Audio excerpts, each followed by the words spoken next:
Ladies and gentlemen, good afternoon. At the beginning, let me thank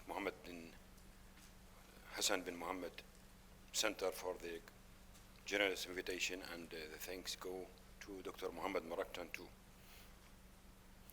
Today I will talk about something different and far away from the Arabian Peninsula and Yemen. It is about the influence of the Mesopotamian calendar, of the Arabian calendar.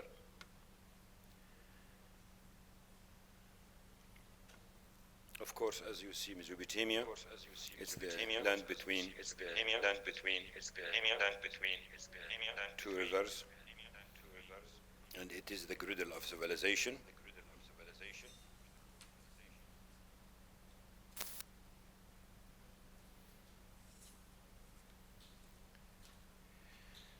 The Babylonian calendar is one of the oldest known.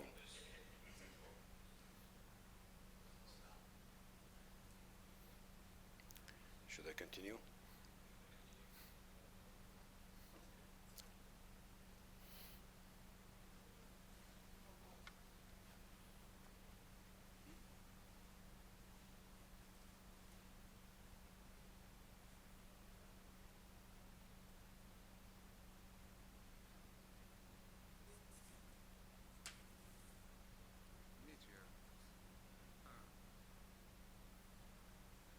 Test.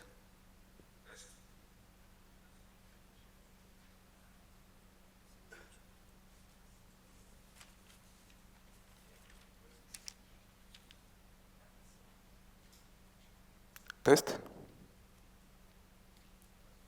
think it's good.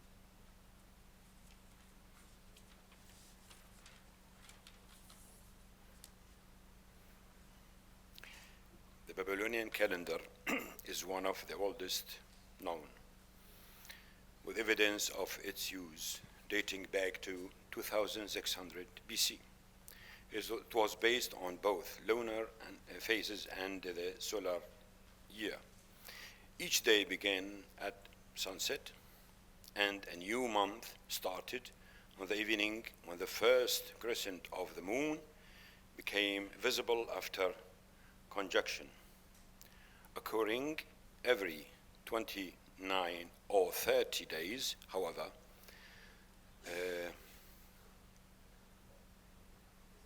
the alternating pattern of 29 and 30-day months was irregular, making it difficult to manage. A standard year consisted of 12 months. The year is divided into 4 seasons only.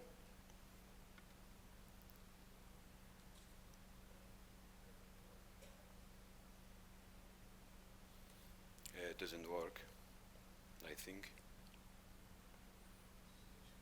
To change the slides.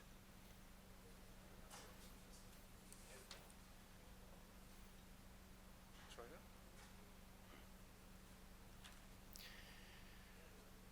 The year is divided into 4 seasons. Only 3 of them are defined with specific names. We know Akkadian names of 3 seasons. Dashu is the spring, from the verbs dasha. And I think after discussion with Mohammed Maraktan, this is datha in the old Arabian language. To unfold, to unfold, to swell, to bloat. Then we have kharfu, or the kharpu, or aburu, is the summer. And then we have kussu, in the winter, and it is the same word, kussu, in Arabic. Till today we use it for, when it's very cold, we said it gus. It's used till today in Iraq. The autumn is not marked. For time to time, they introduced the 13th additional month for the solar lunar calendar after the first or the second half of the year. And as you see, the character of the Babylonian calendar, it's the same, I think, in most of the calendars what we see till now, what we see in this conference. Well, go back to the legogram and what we have about the month and the moon. Warhu 1, it's moon. And then in Sumerian, it's iti. Iti, it is the month. And kam, warhum, arhu, month. Then we have the dashu, spring. Then qussu, winter. And then kharfu, kharif, belong to summer. And as I said, autumn, we have kind word for autumn. And we have another forms in Assyrian, mostly came with urhu. Assyrian, mostly urhum, Old Babylonian, sometimes parhu, and parhum, and arhu and arhum. Lechograms, as I said, it is iti in Sumerian, in iti one kam, the first day, and Old Assyrian, iti kam. And New Babylonian astronomy, it is ab 2. And we have the ud, it belongs to the yawm, day, and we have in the date formula the form ud 1 kam. It's belong to the first day.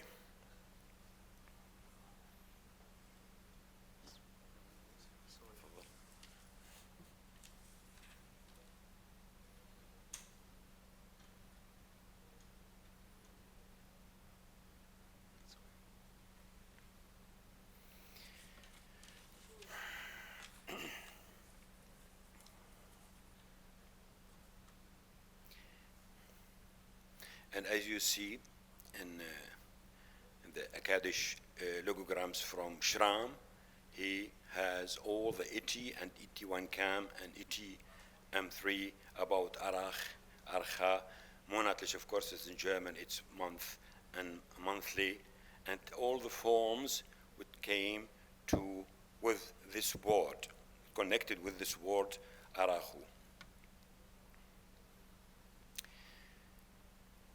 The months were giving names, typically reflecting either a significant ritual observance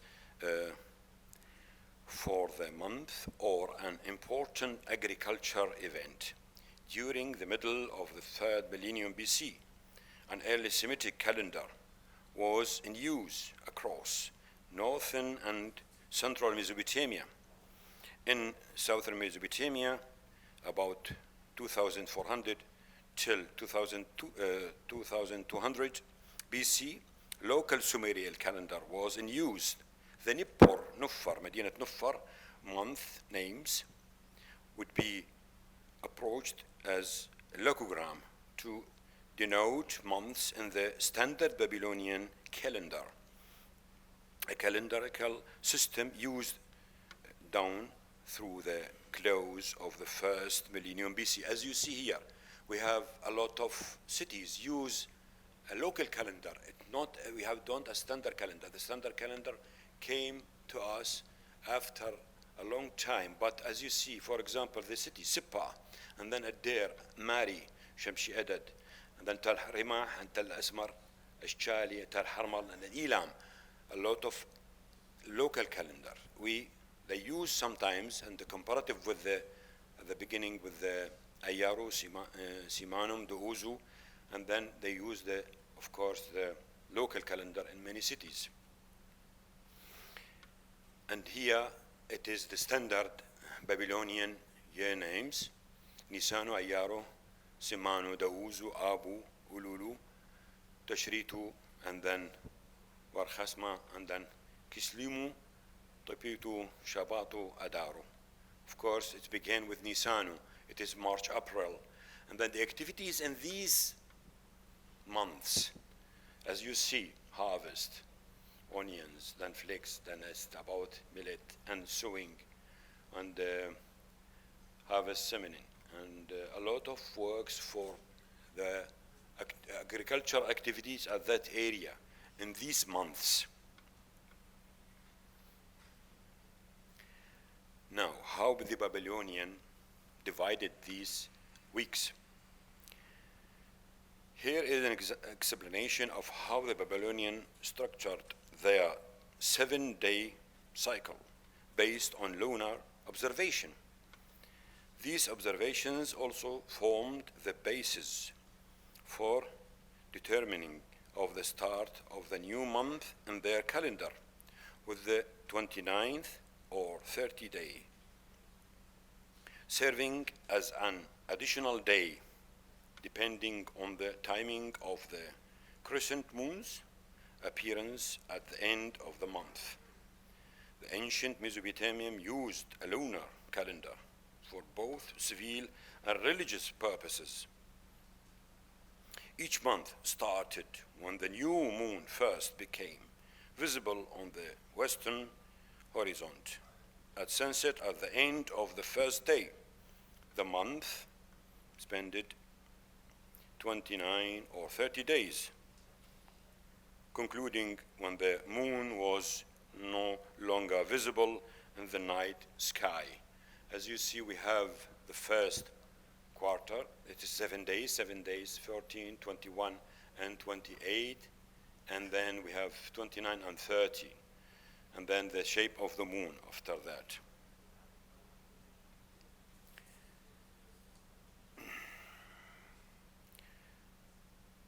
The Mesopotamians were aware of the differences between the lengths of the lunar and solar years, and eventually the moon, the god Nana in Sumerian and Sin in Akkadian, achieved dominance over the sun, the god Utu in Sumerian and Shamash in Akkadian, as the determiner of the year, Nana, fixing the month, and the new moon, setting the year in its place. The importance of the moon for determining the length of the year was noted by Rim-Sin, the king Rim-Sin, the ruler of Larsa, who praised the moon as Nana, who established the months, who completes the year. Thus, the Mesopotamian year was, in effect, a very nice description of it from Cohen. He said, the Mesopotamian year was, in effect, a solar year squeezed into a lunar straight jacket. This is the Cohen in his book about the cultic calendars of ancient Near East. We have the leap month or year. Leap month. The month begins in the Babylonian calendar with the first visibility of the new moon after its conjunction with the sun and hence invisibility. Such a month has 29 or 30 days, since 12 lunar months are about 10 days, shorter than a solar year. The months would move through the seasons to keep the months roughly in the same season, which was important for seasonal festival. A month was inserted when necessary. Intercalary months was named after the preceding month, with the scribe adding 2 to the name of the word extra. It is about in Sumerian diri, to differentiate it from the previous month. In some Near Eastern calendars, the intercalary month was simple, referred to as Diri Watarum in Akkadian, extra, or Tashnitu, Tethniya, second. The addition of the intercalary month generally responded to a natural event, such as harvest, rainy day, or flooding that was out of sync with the ritual calendar, while many cities waited until the end of the year, February, March, to correct these months. There are also instances where cities insert an intercalary month at various points throughout the year. And as you see here, we have these we find evidence in the cuneiform writings in the Ur III dynasty in the 3rd millennium. 13 Gar in the document from Uru-Unimgina or Urukagina is appeared as a symbol of rationing, 13th rationing period. For the Old Babylonian period, there is a list for these leap months documented in Babylonian, Sippar, and Larsa. The month Adaru, the end of the year, and Ululu, the 6th one, the mostly used as leap months. Nisanu and Shabatu also occur rarely. And here in Mari, it's the very important city in the Old Babylonian period. Various months could be marked by the leap months by the addition Tashnitum.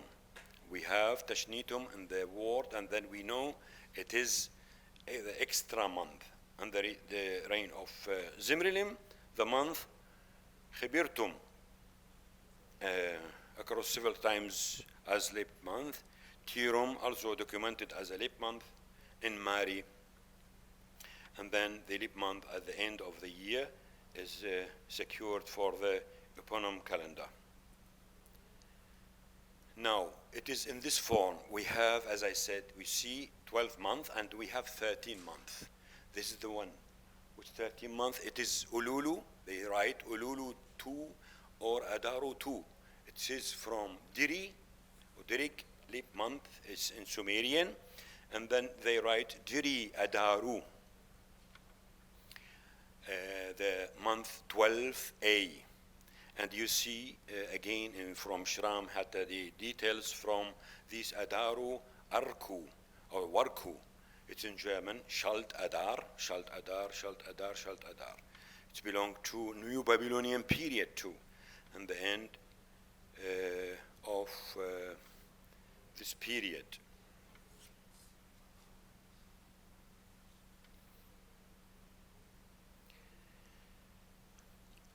We talk about the Nis'i, postponement. Well, appears in the early Sabaean inscription. It belongs to religious postponement. Nasa, to a war, of course. The verb Nasa was noting with the intercalation, but only the moving of a religious event with the calendar itself. I think we have a discussion about this matter, and someone, or we suggested that from Akkadian we have a verb, nasa'u, or nisu, and maybe it belongs to the to be distant, far away, to go away. I don't know. It is a huge, of course, distance between the words, but as a suggestion, what we have.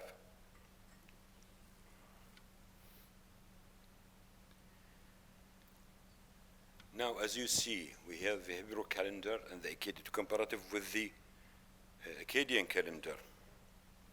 These months' names survived with slight differences in the post-Babylonian calendars of Nabatea, Judea, hence in the Jewish calendar, and late antiquity Syria, hence in the Syriac calendar.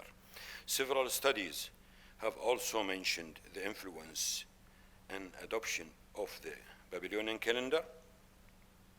These works discussed how the ancient Babylonian calendar was widely adopted by the other civilizations. Additionally, they explore similarity between the other cultures calendar system and the Babylonian calendar. particularly in aspects such as meaning of months. Their ratings highlight how the Babylonian calendar served as a reference of multiply calendar system across different regions. And as you see, it is a huge similarity between the calendars in the Akkadian and here, for example, in the Hebrew calendar. And Professor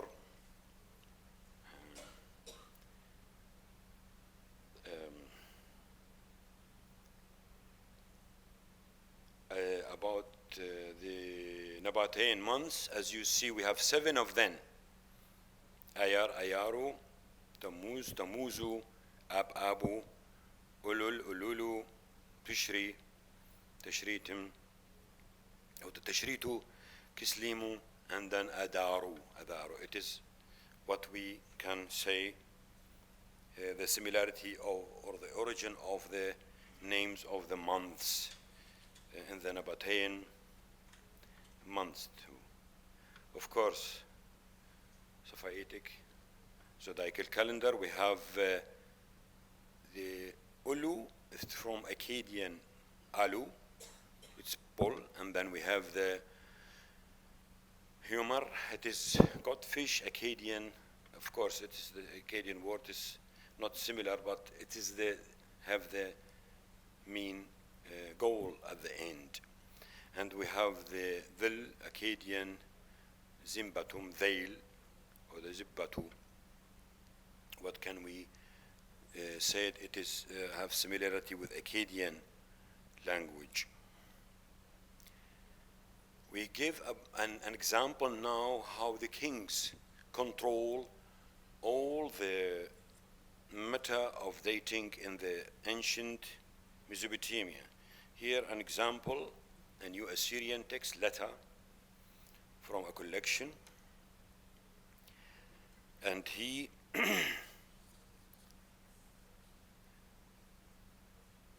the priest write this letter to him. I observed the moon on the 30th night of the moon, and it was in a high position. As for the 30th day, it will soon be as still as it stands on the second day. Therefore, if it pleasing the king, I am, my lord, may the king wait for the messenger from Ashur. At the time, the king of Tunaku can determine the data. King's authorities also played a role in the determining the start of the month in calendar system. After Babylonian astronomers made their observation, the result were sent to the king in a letter. The king would then consult with the other officials before making a legal decision or the determination, which would then be publicly announced. Most text in the form of letters regarding Babylonians relics date back to the New Assyrian and the New Babylonian period, and these serves as actual examples of crescent moon sightings.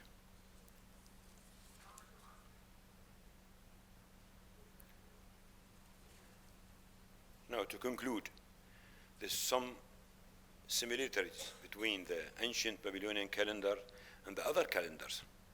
Both calendars determine the beginning of the month using observation of the site of the new moon, the number of days in the month, 29 or 30 days, with the variation depending on the result of the lunar observation.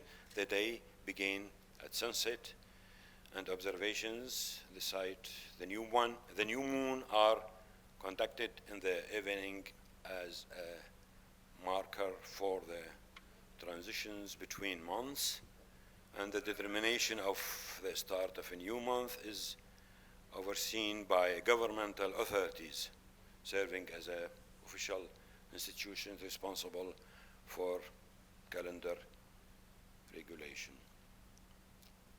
And then the standard Babylonian calendar was based on the lunar cycle, with months starting either on the evening of the new month crescent of the first seam of writing of day of it.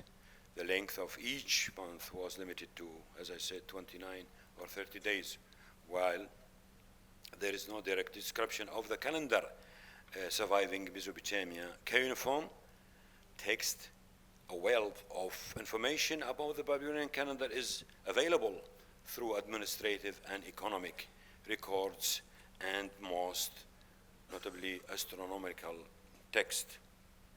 Thank you very much.